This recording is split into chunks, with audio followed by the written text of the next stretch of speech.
You're listening to Stories to Create with your host, Cornell Bunting. Author, motivational speaker, and founder of ES Each Episode. Cornell sits down with inspiring voices to uncover the stories that shape who we are and who we're becoming. Get ready to listen, learn, and be inspired. The show starts now.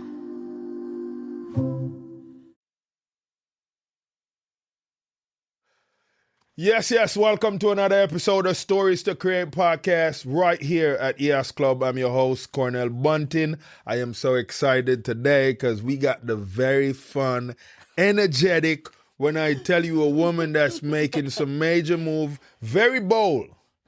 She speak her mind, people. So I'm telling you guys, be ready, be entertained. And as you can see, I'm waving at you guys, her beautiful book, Unleash Your Inner Renegade. Ooh, we're going to talk a little bit about that as well. But before we do that, without further ado, welcome, Lotus Banks. Thank you. I'm so excited to be here. My gosh. It somehow feels like years in the making. You know? Right? Yeah. Like from running into each other years ago and we got to do something. And then, we just both got so crazy busy. And this is good. Yeah. It has finally happened. It is happening. We are here. Yes. You guys are welcome. This is good. Listen, you're in for a treat today. And so what we do, Lotus, we take our listeners on a tale. Okay. And we treat them to the early years first.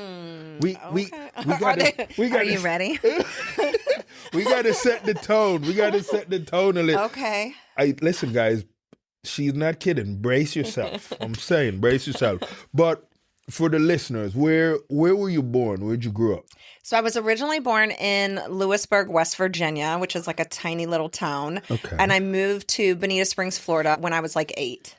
Look and then I've been here ever since then. Yeah? Yeah, so I don't even know, 30-some years now. Look at you. So 30-something years, people. You're a Floridian. I'm like, no. Because I still think I have like a little bit of this like country roots, this like, I'm raw and I'm bold and I'm also very like wholesome and family values and those kinds of things too, right? I love that. Yeah. Right now the listeners are like, okay, we're trying to do the maths here, Cornell. Slow down a little bit. Let's see, 8, Benita 30-something. Is she low 40s? Hey, she look mad young though. So, you know what I'm saying?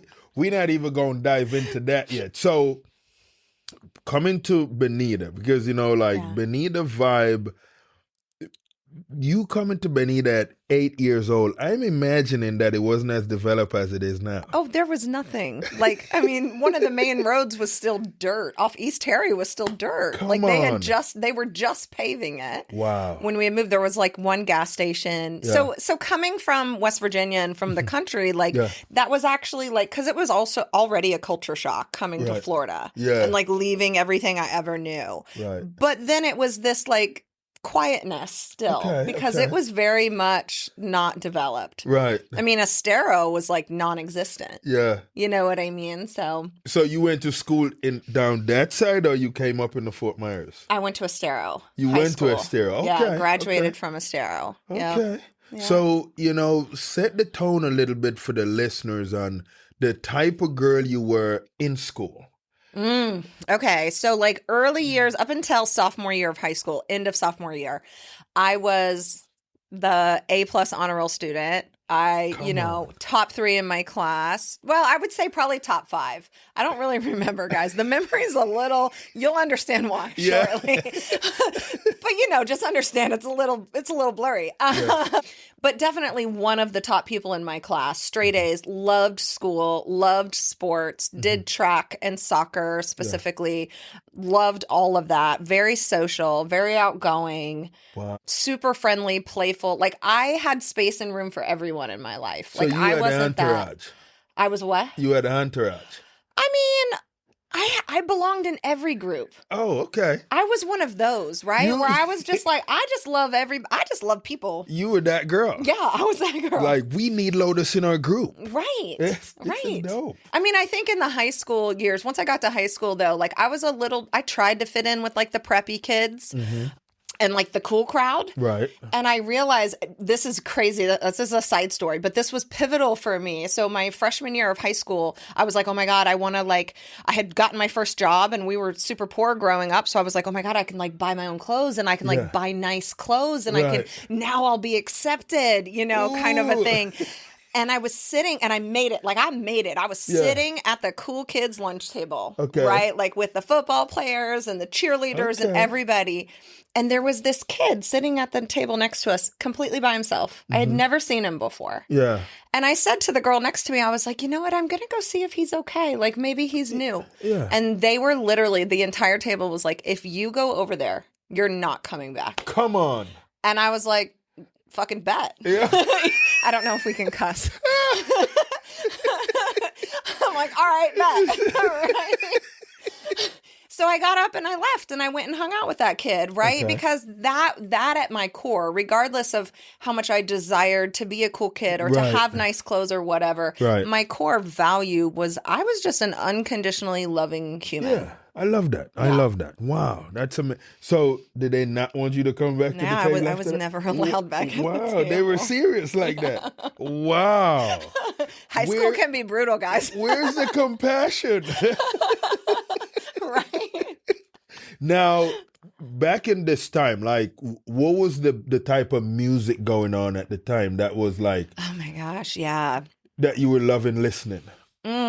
Okay, my goodness. So I was always into like hip hop, R&B, that kind of vibe. When I first moved down here, like I was still like, we only ever heard country up there, right? So I found out really quickly at that age, like nobody liked country down here. So I was like, oh, okay. So, but then I didn't know that all this other music existed, right? Right. So it was really beautiful to be able to like hear different things, but I always really loved like instrumentals too. And I was obsessed with saxophone. I played tenor sax in middle school and I just loved every bit of it. Wow. I'm sure I wasn't that great. It was middle school, but like in my head, I was a champion. You know what I'm saying? You're the rock star. Right? I was so good in my head. I'm sure I was awful. I am sure. But like I loved that kind of vibe too, right? And then I think like into high school, in the beginning, it was a lot of like, I just love to dance and move my body. So it was a lot of like hip hop, dance music, electric, even like techno. Techno was starting to get big then, right? Okay, so like all the electronica kind of stuff. And then, when life took a turn for the worse, I was like super into heavy metal for a while. So going into the heavy metal stuff and because, she just hit you guys with a bombshell. Like, life took a turn for the worse. What? How? How is that even possible? Because a lot of people know you and they know, like, you used to have a certain type of hairstyle and... Yeah, I used to have the bright blue hair for a long time. On, Bluey baby, like just... It's actually still on the back of the book because that's the last printing. So if you guys all go and buy the book, you see the blue?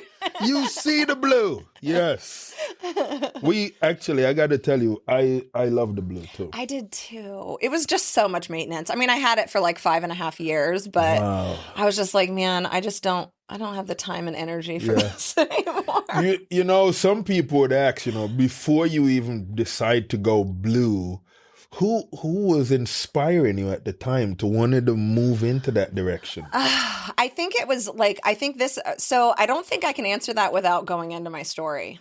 That's okay. You want to go into your story? Yeah, let's go into it. Let's do it. Okay. So should I give them the synopsis sentence at the top and then go in, or just start from the... You could get them the synopsis. I can give them a little bit of the overview? Okay. So my story is from a drug-addicted fraud felon to a very successful COO to the founder of my own personal development company. Yes. So that's the nitty gritty, Yes, right? So yes.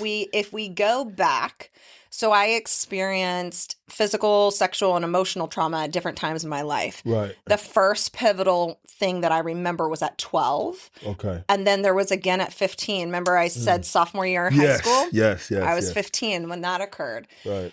And after what I didn't know at the time that I changed. Right. Right? Like, especially after 12, like there Yeah. was this, I had this intense physical pain in my body and I literally repressed the memory for Right. years. Right. But I had this physical pain that manifested in my body from my waist down. Like literally, if you did this, it felt like you were cutting me open. Wow. Like so painful. Yeah. And it came out of nowhere, right? So I'm just like, what the hell? Yeah. But anyway, I'm going on. And then, I have this other really traumatic experience at 15. And at that point, like, I think after the 12, I was young enough to be like, I can still handle this. It's Right. fine. Like, I can get through this. Like, Right. shit happens to everybody. Can I Right. cuss? I didn't even. I've said two cuss words. Hey, We said I was bold. We out there. We said. We out there. So, hey, it's okay. We out there. Stay with us. We'll be right back.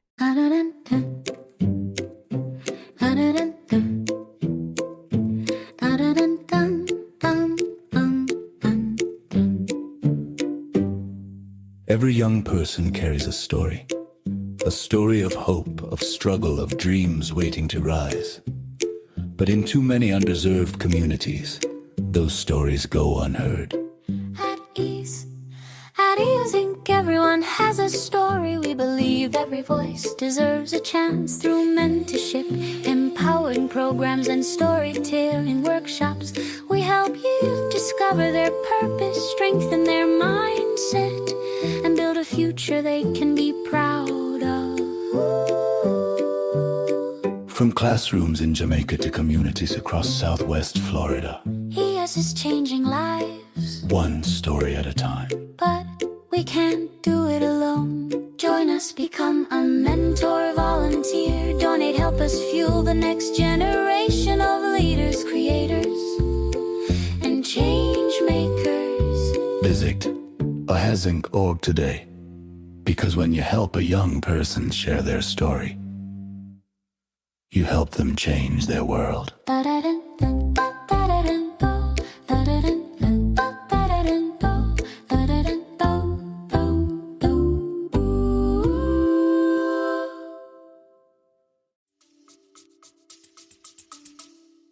So really after that time at 15 and this pain that was just like never ending in my body, that was, and even the experience at the lunch table of like, well, screw you guys. I didn't want to be a part of that anyway. Like it like brought out this inner angst, right? Okay, like I was just like, screw the world. Like I didn't think this consciously, right? But that was definitely the sensation that was brewing. Yeah. I was angry and hurt and frustrated and all the things. And so I started hanging out with, not the best of people. Right.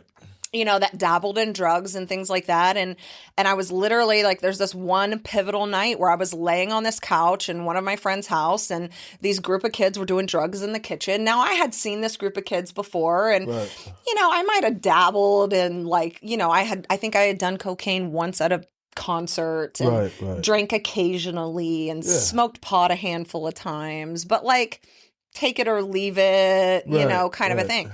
But I'm laying on this couch and these kids are in the kitchen and they're like snorting painkillers and stuff. And I literally... Not cocaine, they're snorting painkillers. Yeah. So I hear one of them say, and I'm literally laying on the couch and like my legs are just throbbing. Like I'm just in so much pain. Yeah. And I hear one of them say so clearly, what I love about this is I just don't feel any pain. And I am telling you, like, ooh, it still gives me chills. Like now, even though that's not my reality, like, let me tell you how quick my brain was like, oh, I'm going to try that. Let's do that. Let's try that because this is miserable. Right. This was also miserable. Right. But I didn't know that at the time. Right, because you're still trying to process all that. I mean, I don't even think I was trying to process it. I No. think I was just so unaware that I Right. had been through things that were traumatic. Like Wow. I had suppressed and repressed so much emotion. Yeah. Right. And so many experiences by that point. So yeah, I tried it and I was like instantly hooked because I didn't feel any pain. Come on. I felt amazing. I was literally like, you're telling me this is what people feel like? Like, this is how people feel walking around during the day? Like, I didn't care about getting so messed up that I was like falling over on the couch. Right. I just loved that I didn't feel any You pain. just want the pain to go away. So I was looking for it the next day and it escalated really quickly because when I couldn't find painkillers to snort, I found heroin. Oh, man. Yeah. Now, I didn't ever shoot it. You know, I Right. snorted it, but it doesn't matter. It's heroin, Right. guys. Yeah. You know what Yeah. I mean? Yeah. So from that point, it was really like, okay, this is my life now. Because to me, there in my head, there wasn't another way. Right. Right. Because it diminished the little voice of how much I hated being in my own skin. Right. Right. And it also took my pain away. Wow. How close were you to getting out of your teenage years? So I started when I was 17. Okay. Yeah. So I was 7 when I started that. Like I Okay. had dabbled, you know, Right, 15 right. or 16, like I said, but Right. I started the painkillers at 17. Okay. So Yeah. going into the next level of who you're supposed to be Right. and become, you were dealing with all that. You were full on. Right. And like becoming an adult in that Yeah. experience. Right. So literally from 17 to 26 was when I was using. Yeah. Like literally at 26, I was like, this is all I've ever known as an Yeah. adult. Now, I still was like, for a very long time, until the last few years, I was like the functioning addict, right? Right, Like right. most people didn't even know until 5 years in. Come on. I had 2 kids in active addiction. I still had custody of them. I should not have. I mean, they were, but they were clean, Yeah, and they were yeah. bathed, and they were Right. well fed, and they went Yeah. to a good school, and they got good grades, and they were happy, and we still did things together, Right. right? So to the outside world, and I still dressed like this and Right. held multiple jobs. You was and functioning. I was functioning Oh my, this is until I wasn't. Yeah. Yeah. Right? Until I wasn't. And there wasn't enough money and there wasn't enough time and there wasn't enough drugs. Yeah. Did any moment you kid's dad say to you, "Hey, you might want to shut this down"? And Great question. Man, I was so good at deception. I don't think so. Yeah. Wow. I was so good at deceiving other people, but in order to be that good, and I'm not saying that in a good way, guys, Right. but at the time that was what was real for me. Yeah. And in order to deceive others to that depth, I had to Right. deceive myself Yes. even more. Right. Wow. Right? Yeah. So like the self-deception ran deep. Wow. So I don't think so, right? Like my parents definitely got to a place where they were like, we don't think they should have, she should have her kids kind of a thing. And I think they discussed it. Like I vaguely remember that being a topic at some point. Right. But again, they were well fed and they were Right. like, well, what is is it better for them to be Right. with somebody else other than her, and they were 50% of the time with their dads, right? Right. So they're like, okay, like I should not have had them, guys. Oh my goodness. Like I should not have had them.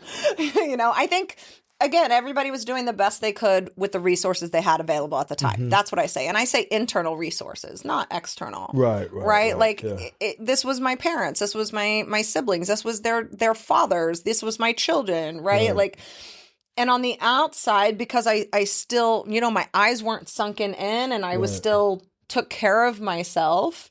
They're like, well, how bad could it really be? Right. Until I stole a bunch of money from my employer. Come on. Right. And this is how deep the deception ran. Yeah.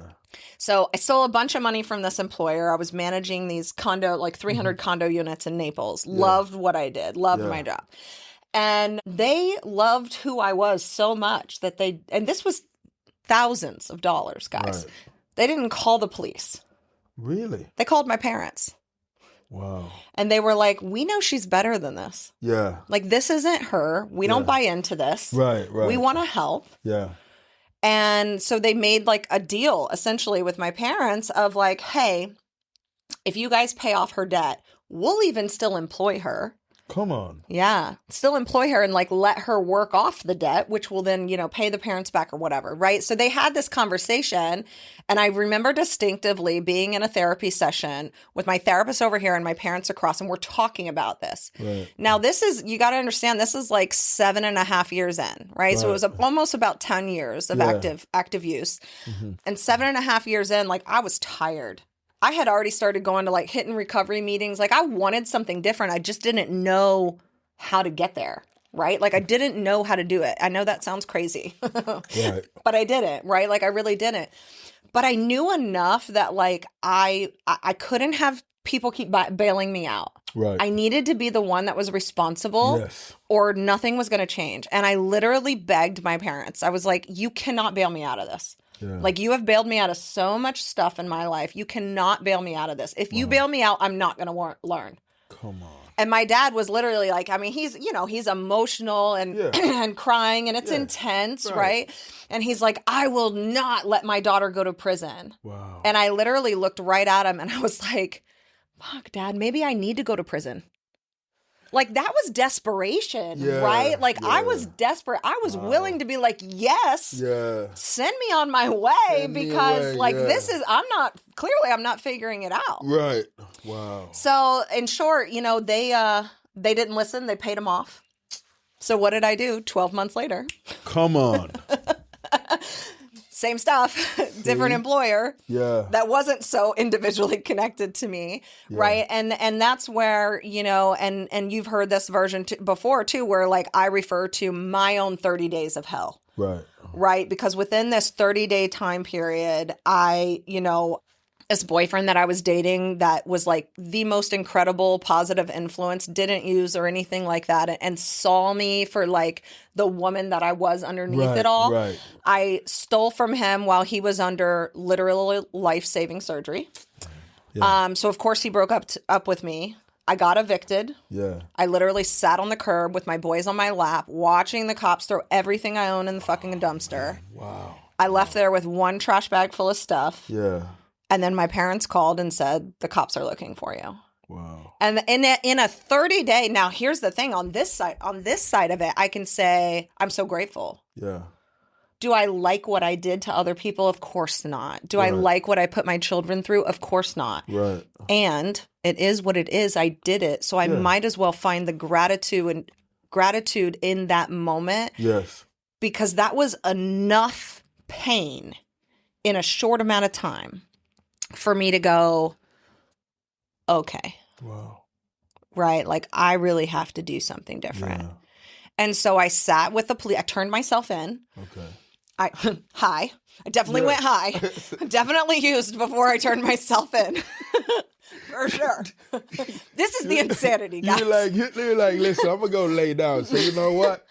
I'm going to just go extreme right now. Right. Wow. I mean, that was the only way it was even like fathomable for me, right? Yeah. So I turned myself in. I'm sitting across, the interrogation table with this police officer, and he's literally like, Lotus, we know you stole $787. Yeah.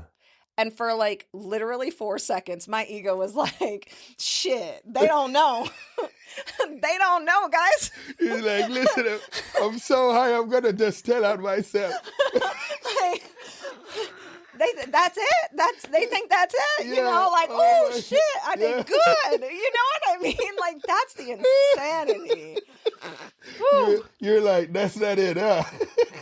I mean, the insanity of my ego. Can we just call it out, guys? Oh, that's hilarious. The insanity of my ego at the time. Hilarious. Oh, my word. And I will say, but then time slowed down, right? Like, literally, we've all had those moments in life where, like, everything just slows down, right? Mm-hmm. And that was how it was for me. And I realized sitting there, I was like, oh, my God, I have an opportunity. My parents aren't here to bail me out. Right. Nobody else can save me from this. Right. I could tell the truth. Yeah. And then maybe I won't die. Wow. Because that was really where it got to me, right? Like, I could go back out there. I could keep doing this same thing, and I'm going to die. Right. Yeah. Sometime. there's no good ending to Right. that. Yeah. Right. Yeah. So I literally told him everything. And I will say the officer, I don't remember his name, but he was incredibly kind. He was like, whoa, this is self-incrimination. Are you sure you don't have an attorney? Like You telling on yourself now. Right. Like, wow. Right. But I was like, no, like this is what I need to do. So this misdemeanor charge turned into a felony fraud charge. Come on. Of under $20,000. And I was handcuffed and booked into jail for the first time. I had this like old Ford Explorer that I sold for $600 so that I could have somebody bail me out because I spent 4 days in jail and I'm not built for that. Right. I'm Wow. not. So you didn't experience. I experienced enough You experienced in enough. 4 days to know that I never wanted to go back there. 4 days you definitely can. Day one, you go Oh, through and a like lot. me walking in there, I'm like this, again, I'm still this like unconditional, I love everybody, we're all friends. They are not your friends, Oh guys. no. They do not think like that. So at least some people, right? I mean, I Right. think there's good people everywhere, but it's survival in there. It is definitely know, survival mode, and you do not want to show that you're weak. Right. And I think it literally was stamped on my forehead that I was. I mean, right I had there. never been in a fight in my life. I wouldn't, like, when people are like, oh, are you aggressive? Because I can be bold and intense. So Yeah. people think that I have this, like, this intensity or the ability to be violent. Like, I mean, literally, somebody tried to jump me in middle school and I walked away. Like, they hit me square in the back of my head and my back, and I was just like, I love you. And I walked I just away. walked away. Wow. Like, I don't have a violent bone in my I body, love that. I right? love So in jail, like just in county, right? Like just in county, like that was enough of an experience for me to go, okay, I'm willing to do anything at this point, So I bailed myself out after 4 days. Yeah. I took my one trash bag. I moved into a halfway house. I gave custody of my children to their dads for the first time, like full custody. Yeah. And I just restarted rebuilding, brick by brick, like literally day, moment, seconds at a time. You needed to find the you that wanted to come out, Right. that you were hiding. Right. Wow. I needed to learn to sit with myself. Yeah. Listen, guys, and for you guys that's going through whatever it is you're going through now, and you hear her say it, you got to want it. Oh my gosh. It's so much deeper than that. Like you have to, the way I always explain it is like, you have to get enough leverage on yourself. Wow. Yeah. Right? Like you have to, it's not even, I wanted it for 4 years. Right. Right? Before I actually did it. Right, but you didn't have the leverage. I didn't have enough leverage on myself. And and I've been asked before, like, what does that even mean? What does that look like? It's different for everyone. Yes. Right? Yes, and for me, the leverage was in my 30 days of hell. Right? And also, like, I had these 2 boys. Right. Now, they definitely weren't enough to get me clean and get off drugs, but like, I knew that they were getting older and like they were going to start to remember this. And, like I wanted to be able to be in their life. And so just so many things. There's so many things that just had to be stacked on top of each other. Yes. To give me the leverage to be willing to literally do whatever it took. Yeah. You had to get to that place. And, because I know a lot of people are familiar with like a halfway house but I know there's a lot of people that don't even know what, they've probably never even heard the word halfway house. Right. So what could you tell them that's like when you got to transition from being in jail for that 4 days to not exactly going back into the world, but somewhat into the world? Yeah. So essentially a halfway house is like supervised life. Supervised. Okay. Right. Not all the time supervised, but like there's rules and regulations. So, there's no drugs or alcohol allowed on the premises. You're living with, it really depends on the side of the halfway house. So in my house, physical house that I was in, there was like at any given time, like 5 to 7 of us. Okay. I shared a room with up to 2 other people, and people came in and out, right? Because people would go there because they wanted something different in their life, but sometimes people aren't ready. Right. Again, they don't have enough leverage. Yeah. Right. So there is like this, revolving door sometimes too of people that are just come in, they think they're ready and they're not, right? You know, kind of a thing. And there's all walks of life, like all variations of people come in there. Yeah. You know, Women and guys are in the same. no, we were just women. I think most of them are pretty like gender specific. Maybe some exist that mix, but we were just women, like in my house. There was other houses on the property that were men's houses. Okay. But our house was just women. So, and then you have things that you're supposed to do. Right. So like in the one that I was in, I was supposed to go to a recovery meeting, I think at least like 4 times a week or something. The house I was in was on a church property. I'm not religious, but obviously I'm going to honor what was there. Right. So we had to go to church on Sunday. You had to get a job within a specific amount of time. Right. There was certain things that they were. And then there was support too. You had to check in once a week. You could get random drug tested or alcohol tested. And then there was like some kind of support community that would help guide you or that you could talk to and that would help get you resources and things like that to really start to rebuild your life. Oh, wow. You know? That's beautiful. Yeah. So really you kind of found your next steps moving back into the world in the halfway house. Yeah. Like it was very much like for me, like it became very simple in the beginning where it was like, I just need to not do drugs. Right. And get a job.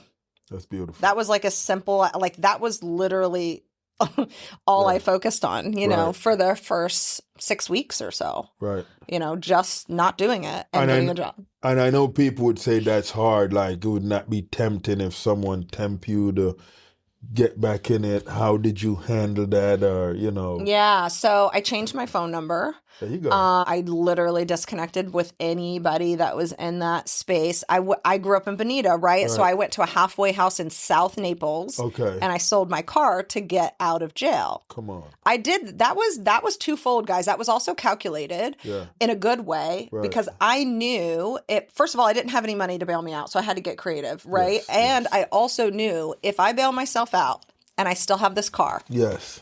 I'm 15 minutes from the dope man's house. You know what I mean? I need a little bit more space, bro. Hey, I need to make it a little harder. Listen, despite you making some terrible decisions, you was a very smart woman. And I was always really smart. Like I was super business smart. Yes. I was the honor roll student, the honor society. Yeah. I won placed in the top for the DARE essay in middle school as to why I would never do drugs. Come on. Yeah. Wow. Yeah. So like that was really who I was. Yeah. Right. Yeah. It was just these things that had happened to me and me not knowing how to talk about them or ask for support or even know that was a thing. Yeah. Right.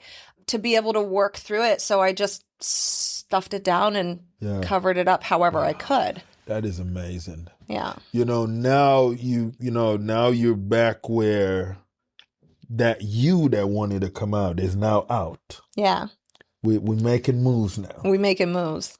Blue got to go. Blue was already gone, huh? Yeah, so Blue went like, gosh, I don't even know, like 10 weeks ago. So I said I had to, to bring it home, I said I had to tell my story, right, to understand why I had blue hair. Yes, yes. So when I first stopped using drugs and really restarted to build my life, I became introduced to the world of personal development outside of recovery rooms and things like that. I love, honor, and respect recovery rooms. And at about the 12-month mark, something inside me became really uncomfortable with saying the words, "Hi, my name's Lotus and I'm an addict." Wow. I don't know what it was. It was this internal knowing that I don't like to put that word on me. Mm-hmm. I knew enough from how I was raised that words are powerful and whatever you say is what you create. Right. So if I'm constantly telling myself that, even if I'm not doing drugs, guys, addiction looks a whole lot of ways. Right. Even if I'm not doing drugs, like I didn't want to put that word on my identity. Right. So I found personal development outside of that, just for like everyday people, right? Personal development that just people want to make their life better. And so I was like working up the corporate ladder over here and trying to get people to trust me, and then becoming a life coach and a success coach. And, now I specialize in neuro-linguistic programming, which we can get into in a minute if we want. and that's really the root of the work that I do. But it was all started because of my own personal journey. I love that. Right? Of like becoming, I was like, oh, okay, well, this feels really aligned for me. Well, if I'm the one creating my reality, well, then that means I can create whatever reality I want. I love that. I love that. And so as you guys are seeing the book, which you guys are going to go get. Yes, it's on Amazon or on my website. There you go. Model of reality. This is in the book, people. And I'm telling you guys, because in here, you're touching on the external and what the information look like. And you have these different points: the smell, the taste, the touch, the see, the hear. So model of reality was what, like, so I had been in the world of personal development for maybe like 7 or 8 years before I found neurolinguistic programming. And that's where I learned the model of reality. In NLP is what it's called. So I know, let me just say, like, I know neurolinguistic programming sounds like this really big fancy term, right? So like, let me break it down, because I needed somebody to break it down for me in the beginning, right? Right. It's really just how, so I specialize in this, right? And it's really just the art and the science of how our language, also internal dialogue, and how our nervous system, how our bodies experience the world around us and everything we go through. And then how we can like reframe and readjust and like turn down and up the dials on those to give them new meaning. So that we can change who we are and how we think. So that's really what it is. It's the art and science of using our language combined with our life experience to reshape who you are and how you think. So model of reality literally broke. When I learned that, I was like, oh my God, no wonder we're all screwed up, guys. It literally explains like how external information, like right now, even sitting in this room and you watching, sitting in the room that you're in, right? Or if you're listening, driving, whatever it might be, your unconscious mind, because that's what neurolinguistic programming is. I work with the unconscious part of our mind. It's absorbing everything around you.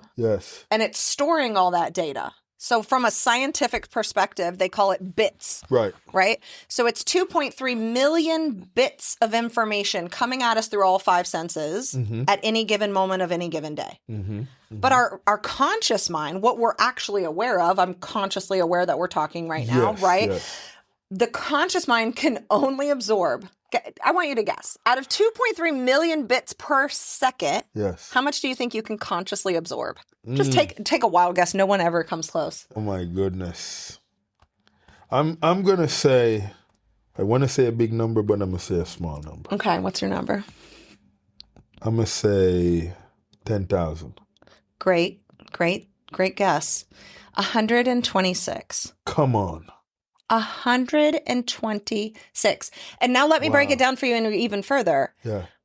We're in the same room right now. Right? So you could say that we're having the same experience. But I'm absorbing a different 126 bits than you are. This is where perception bases on your reality. Your perception is what creates your reality. Right? So, but here's the cool thing. Who's in charge of your perception? Look at you. Right? You are. You listening. You are. I am. You are. So what I do is I help people recover, let's say, because remember, unconscious mind stores everything. It stores the 2.3 million. We're just only consciously aware of 126. Right? So I help people find a more resourceful 126 bits. Come on. So what does that look like, right? Because I know that like some people are like, what are you even saying? What does that even mean? Right? What does that even mean? What do we right? It's like saying, like, I'll give a personal example. I literally thought I even have like memory of my dad like hitting us, like discipline, right? Not like in the face, but like spanking us really hard when I was a kid. And just a couple years ago, I was like, Dad, like, hey, I just wanted to like clear the air. Like that really affected me. And we're super close, just so you guys know. Like I love my dad. We've done a lot of healing together. And I was like, that like really affected me. And like, you know, at first when I was a mom, like I started to do that too. And then I realized like I just didn't feel aligned with it. My dad literally was like, that never happened.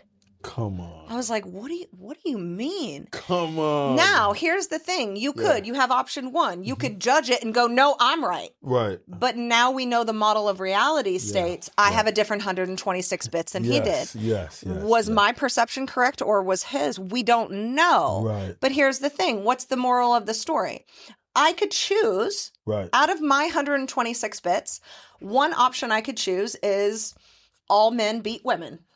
Right. I could just make that really vague assumption based on my life experience. Right. That's one option of one bunch of 126 bits. Right.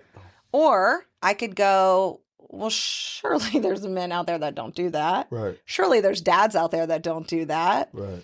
Surely there's these really healthy, resourceful households that grow up and just love and nurture their children. Right. It's a choice. Yes. Right? Your perception is a choice. Yes. And I think that there's so much power in that once we understand it and we actually take responsibility for it. Yeah. But you're the only one that can decide the meaning you give to your life experience. I love how you said this, and for you guys, and I you guys are welcome because I'm gonna help you guys now. So, because I was talking to someone and I said a lot of times when people get into big arguments, where they're not meeting each other in the middle, right? Most times a perception is here that's talking to a perception that's here, and then some people are like, well, if two perception is at the same level, can they still have a conflict? Is that a question? 1,000%. Yeah. Because here's the thing. Yeah. So when I talk about perception, when you say perception here and here, I look at it a little different. Right. It's here and here. Okay. Yes. It's here and here. Right. It's just a different 126 bits. So the way I work with people and the way I operate in life and what I truly believe is that good and bad don't exist. That's the meaning we assign. Right. Right and wrong doesn't exist. That's the meaning we assign based on our life experience or things that were modeled to us as a kid, right? So what does that mean? If we take right and wrong and good and bad off the table, then it's just either resourceful for you, right, or it's unresourceful for you. Yep. Yep. So then it's already lighter when we do that, right? We're not judging ourselves so much, right? Because every pattern, everything we do is a pattern. Yes. Period. Yes. Period. It's an unconscious pattern. Yep. But when we start to look at our patterns from that way, right? So you're like, okay, give me a scenario where you might argue with your partner. Literally anything. I didn't wash the dishes yesterday. Right. You didn't wash the dishes yesterday. It's really important to your partner that that the dishes are washed every day. Right. Right. So when it becomes an argument, first of all, guess what's happening? You have a different 126 bits than they do. Yes. This is so mind-blowing, guys. I'm telling you, if all you take away from today is understanding how your brain processes information to create the reality you experience, and to understand that you have choice in this matter, like this is why we're all screwed up. This is why it's so hard to communicate. Because we got different bits going on, right? So it's not really about the dishes, right? So first of all, what's really going on? Like what need isn't being fulfilled? Right? So it's like, and when we can meet, especially, I mean, really just in life, human to human, but especially in relationships and our partnerships, right? When we can meet that person with like, I hear you that I didn't do the dishes yesterday. I also already knew that that's important to you. Right. Can you help me understand what does that create for you when I don't do the dishes? Right. What feeling comes up? Yeah. Because there's something there, right? And it could look a whole bunch of different ways, right? Different life experience. Oh, well, the dishes have to be clean because when I was a kid, there was no dishes allowed in the sink because you got, beat or spanked or in timeout or you couldn't go play outside or whatever. So the dishes have to be clean. Yeah. That's insanity. We just carry that pattern through our whole life. Right. Or perhaps it's like, well, in order for me to really feel at ease in my house, I need my house to be clean. So what do you feel when it's not? I feel uneasy. And what does that create for you? I feel disconnected from you. Well, she's feeling disconnected because she's judging you. Judgment immediately creates disconnection. So there's so many different avenues you can go to. But my point is, when you can meet a situation, even an argument, with compassion. Understanding that they are doing the best they can. I don't care how negative a situation is. Right. I'm going to use that label because that's what's publicly available, right? Yes, That's a yes. label everybody understands.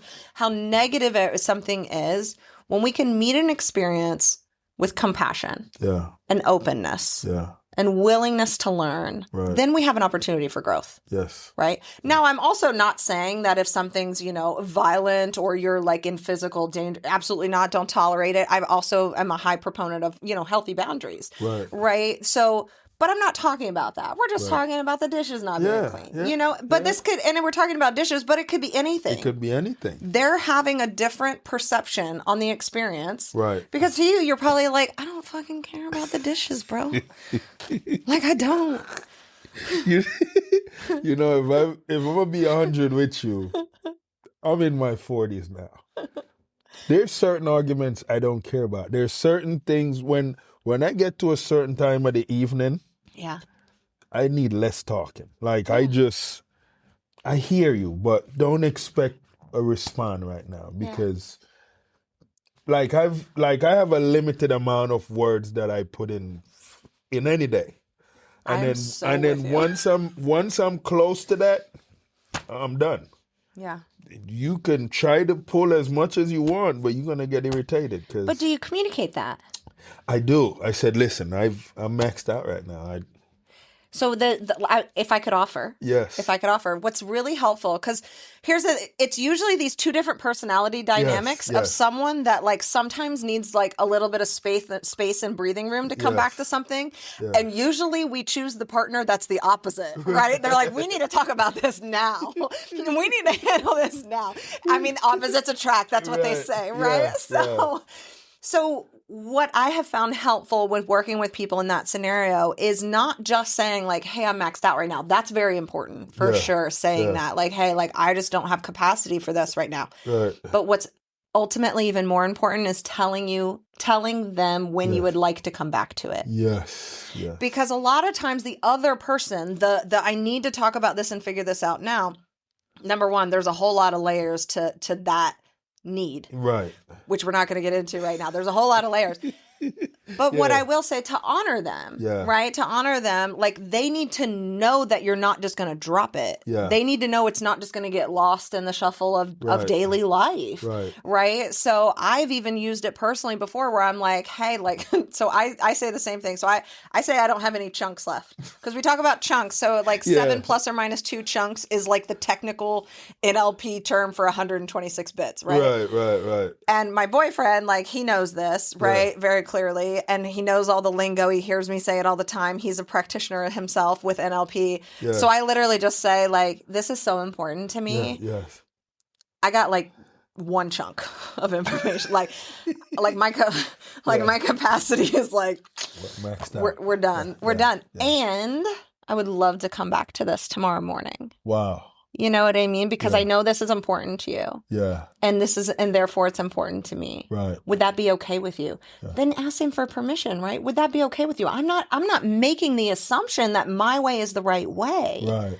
I'm saying, here's where I'm at. I really want to support you in what you need right now. I don't have the capacity to do that. Right. Would it be okay with you if we do it in the morning? I love that. See, I just learned something. I have never done that. Right? Not never. I have never done that. And a lot of the times it's not even that we're not willing to do that. We just don't even, like, it's not, I do believe the world is waking up and having healthier communication and stuff, but like, I had to go searching and spend years of training to learn this stuff. Like this is why I do interviews like this, right? This is why I wrote this book. Like I want the masses to have this information to be able to heal relationships, right? Not just with their partnership, like with everything. We're going to give you one more gem from the book, and then you got to go get the book. Iceberg Inventory. Oh, okay. Huge.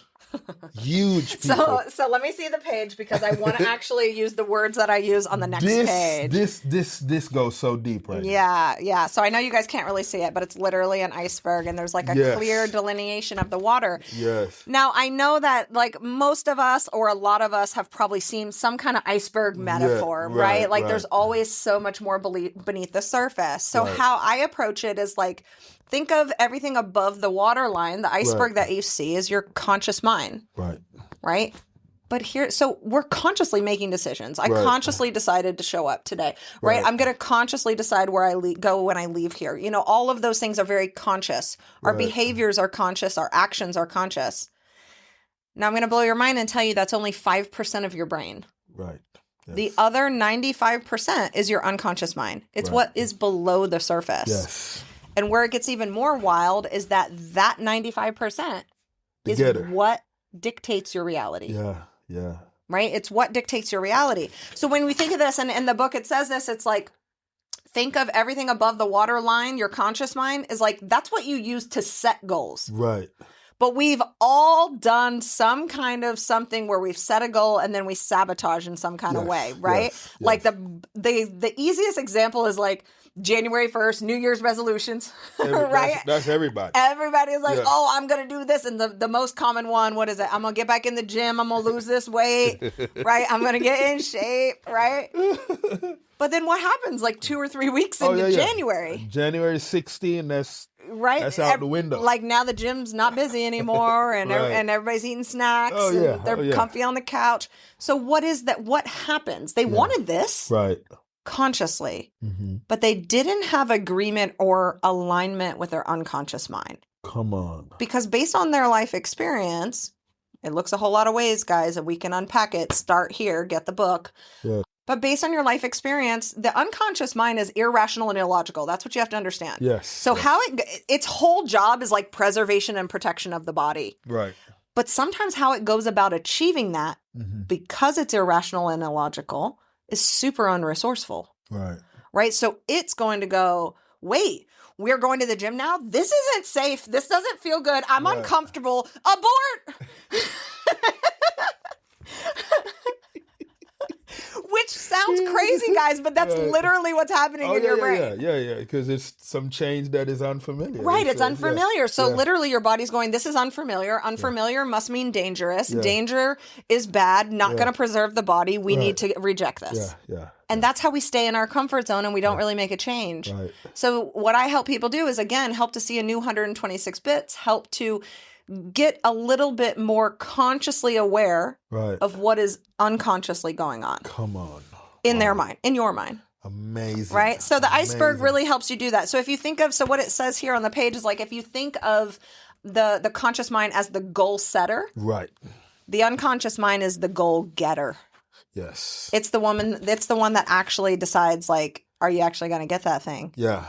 Right? Get it. So Get it. yeah, it's super powerful. And then there's, oh, actually it doesn't go into this one. Well, that's for another. Oh yeah, it is. It's on this one. Yeah. So there's this great page that talks about like, so what is everything in the goal setter conscious mind? This is like planning. This is your logical thinking. This is rational, right? Mm-hmm. Yeah, This is yeah. behavior. This is actions. This is the thinking you're aware of and the effort you Right. put in. Right. Right? Right. But the unconscious mind, it's irrational. Oh, it's huge. It's illogical. Yeah.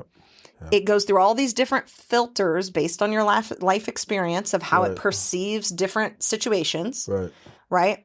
It's what controls memories, past decisions, your beliefs, your Right. values, your Right. identity, and then it's your energy. Yeah. Really is what it is, right? love So that. so you can only really achieve something if you're aligning your effort with your energy, That's beautiful. right? For people that would love to know, Yeah.